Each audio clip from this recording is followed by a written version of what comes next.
figurez-vous qu'on ne parle que de ça. Bah oui, ça alors. regardez, il n'y a que ça.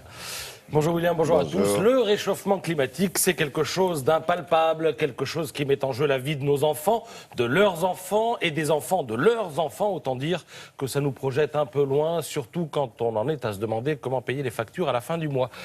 C'est peut-être pour cela qu'on a l'impression que le réchauffement climatique ne figure pas au top du top des priorités des Français.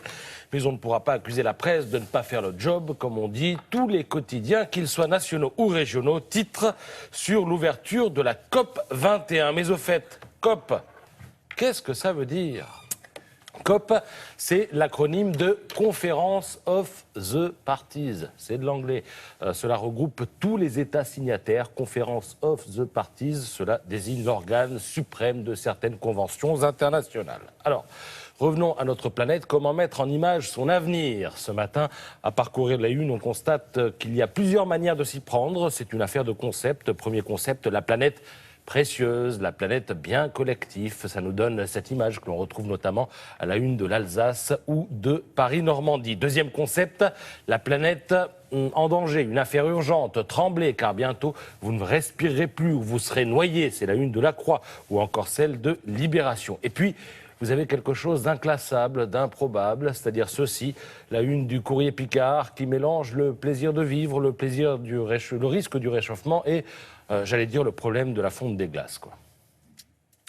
Alors tous ces efforts, tous plus méritoires les uns que les autres, n'ont d'autre objectif que de nous amener à nous intéresser au fond du problème cette fois. Et là encore, la presse fait montre de pédagogie. Libération mise sur un abécédaire, par exemple la lettre K comme Kiribati, l'archipel des Kiribati, vous ne connaissez peut-être pas, mais ce sont des atolls éparpillés en plein océan Pacifique, altitude 2 mètres, et oui, ils sont à 2 mètres au-dessus du niveau de la mer. Le gouvernement envisage d'ores et déjà la migration de ces 110 000 habitants d'ici la fin du siècle, mais pour aller où ? Eh bien, c'est tout le problème. Déjà, en 2012, les Kiribati ont acquis 20 km² de terrain aux Fidji. Mais les Fidji, c'est quand même à 2000 km des Kiribati. Donc, vous voyez le déplacement des populations, là, on le comprend en lisant Libération. Alors, si les lettres vous rebutent, essayez les chiffres avec les Échos. 10 points clés d'une négociation historique. Pour que la COP soit un succès, il faudra en effet un accord contraignant. Il faut que le réchauffement soit limité à 2 degrés. Il faut avoir des règles communes de mesure des émissions de CO2. Il faut surtout convaincre ce à quoi s'emploie François Hollande en accordant une interview à 20 minutes, le journal qu'on lit dans les transports en commun, qu'on nous a demandé d'éviter de prendre aujourd'hui, même si c'est gratuit. Et de l'entretien, on retiendra cette formule.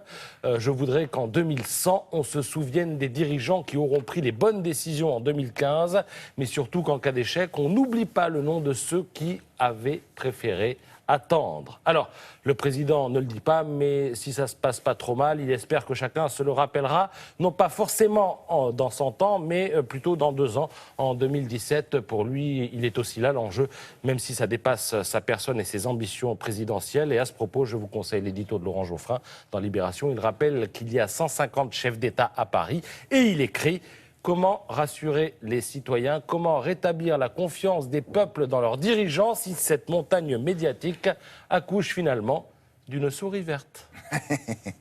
Merci beaucoup.